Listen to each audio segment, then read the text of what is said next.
तो नमस्कार, मेरे YouTube चैनल में आप तमाम म्यूजिशियन भाई को और हमारे इस वीडियो को जो भी देख रहे हैं सभी को मैं पैर छूकर प्रणाम। तो आइए हम आप सबको सबसे आसान तरीका म्यूजिक बजाने का तुरंत जल्दी आप सीखिएगा। हम जैसे जैसे बजाएंगे बस ध्यान दीजिएगा, आप सीख जाइएगा तुरंत। तो आइए मैं आपको प्रेम रतन धन पाए को सुनाता हूँ, इस तरह बजता है। देखिए, अब हम सैक्सीफोन का आवाज ला दिए। देखिए,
जैसे कि देखिए धीरे कर देते हैं। देखिए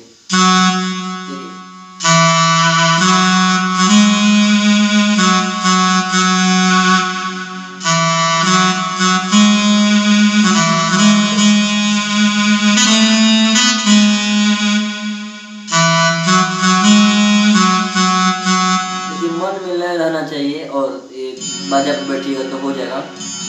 देखिए दूसरा बाजा लगाते हैं।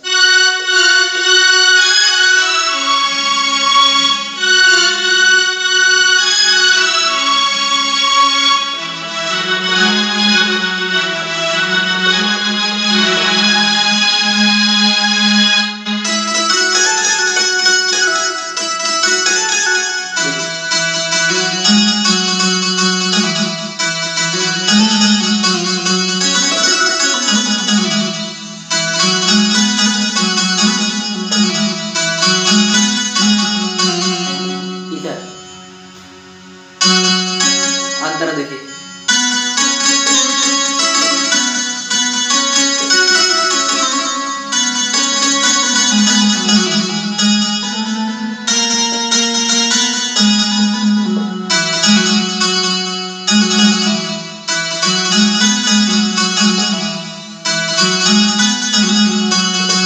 अपने मन में लय रखिए और बाजा पर बैठिए और सीख जाइएगा। नहीं समझ आता तो हमारे पास कॉल कीजिए, मैं बताऊंगा आपको। Thank you. और मेरे चैनल को ज़रूर सब्सक्राइब करें मेरे भाई, शेयर करें। आपका भाई मैं हूँ।